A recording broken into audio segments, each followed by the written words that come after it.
I got the Canon R6. In today's video, I'm going to share my first impressions of it, how I've used it during shooting, and what I really think of it.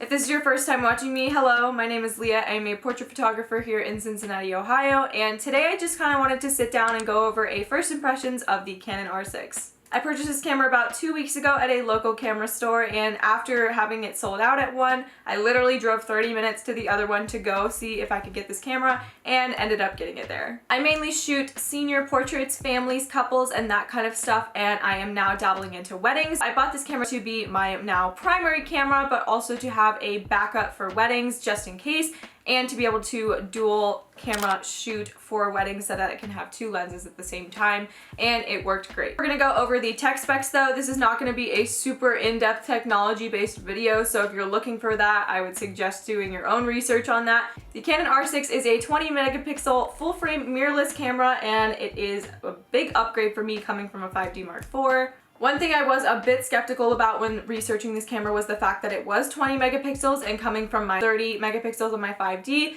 I was just a bit concerned about it, but after shooting with this, I really don't notice the difference unless obviously you're zooming in. Even with 100% crop, it's really not that big of a deal. I know I'm comparing them a lot, but that is just what I upgraded from, so my first impressions are definitely going to be a comparison between the two, just because that is what I previously shot with. The R6 has both photo and video capabilities, like most cameras nowadays. This camera does offer in-camera stabilization, which is something that people have really been raving about. ISO is also something I was really interested in, knowing that this is going to perform so much better than my 5D in low light situations. The ISO can go up all the way to 102,400, so that's pretty big compared to the 5Ds. The R6 also has almost over 1,000 selectable AF points for focusing, which is just, it's such a difference, it's crazy. The R6 also offers dual card slots, with both of them being SD cards, and obviously you can buy the adapter to adapt your EF lenses instead of buying the $3,000 RF lenses. And I just want to say, if you're someone who is looking to upgrade but you feel like you're missing out for the RF lenses,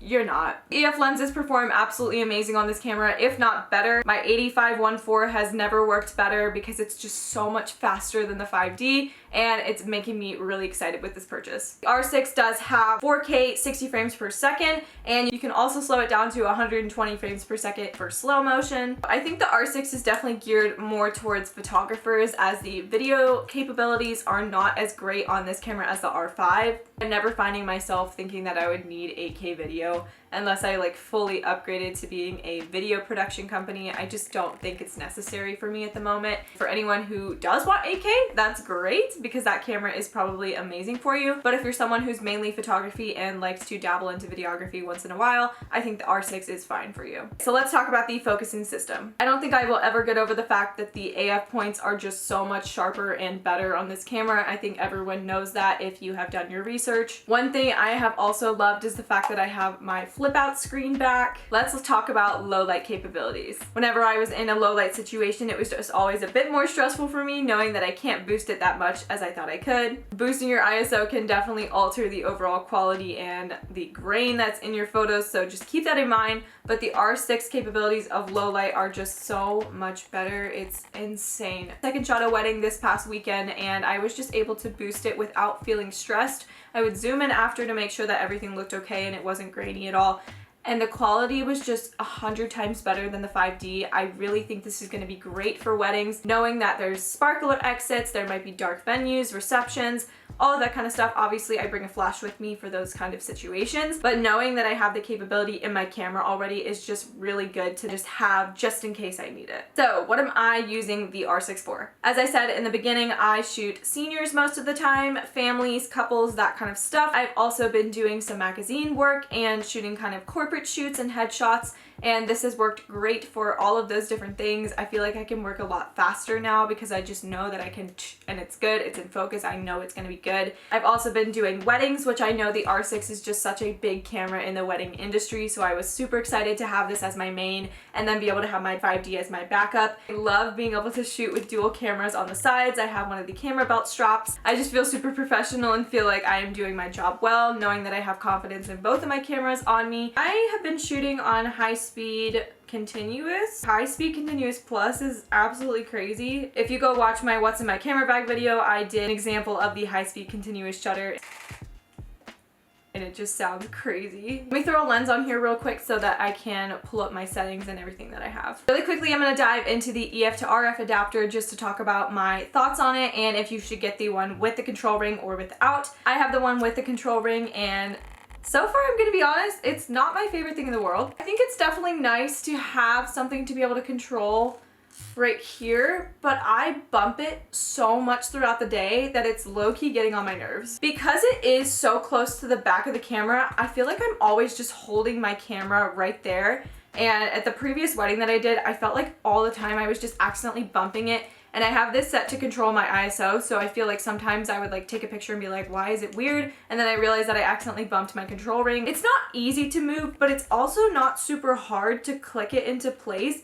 And I feel like it's something that I can easily just accidentally like hit, and then my ISO is completely thrown off. So I found that to be a bit annoying. I'm trying to remember that it's there so that I don't accidentally keep hitting it. I'm not really sure if I maybe should have gotten one without it, but I know that I can always have it just in case and turn off that feature if needed, so it's fine. If anyone has any suggestions on what they do for their control ring, if you put your ISO, if you put something else, I would love to know anyone's thoughts because I just don't know if I should control my ISO there. My half button press is a metering start. The AF on button to the AF and metering start. Have that button on to eye detection AF so that I can switch back and forth if I want to do 1 point. I'm still really trying to figure out my settings sometimes because I just want to find what works for me. I won't be giving you my official settings yet because I don't have them fully nailed in, and I've only had it for 2 weeks. So I also wanted to talk about the editing curve. I don't really see that much of a difference. I just find that I can pull my exposure, my highlights, my shadows just further than I feel like I could on CR2 files. It's definitely been a bit of a learning curve realizing that it's a different file format, which means that my colors are gonna look different. Just kind of have to play around with it, which is what I normally do editing any files anyway. Making sure that I have profile corrections has now been a staple to my editing process,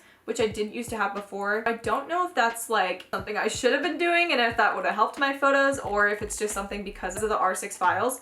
I'm not really sure about that. If anyone wants to give me insight, that would be great. Photographers out there who are looking to upgrade from DSLR, I would highly recommend the R6. It's a wonderful camera that is going to serve me well for many, many years. It's obviously a huge investment for anyone. If you're someone who's in between the R5 and the R6, just kind of think about, one, how much you're willing to spend. Obviously, it's a big difference. Two, if you're doing a lot of video work and you want those customizable video functions, I believe that's easier on the R5 than the R6, so definitely take that into account. If you're getting your pictures blown up on like banners or any kind of billboards, you're gonna want those higher megapixels. Think about what kind of format your photos are gonna be going into and take that into account. I'm really excited to keep continuing to shoot with this and know that it's going to be a great camera in the long run. I'm so excited to continue to use it more. If you want any videos like the comparing the 5D to the R6, let me know and I will do that as well. I know I did a little bit of comparisons for here, but comparing them in like an actual shoot format might help you see the difference between the photo files and just which one you like better. Otherwise, I think that is it for my first impression / review of the R6. If you enjoyed watching this video, make sure to give it a huge thumbs up. Make sure to hit that subscribe button and you will never miss out seeing a video from me.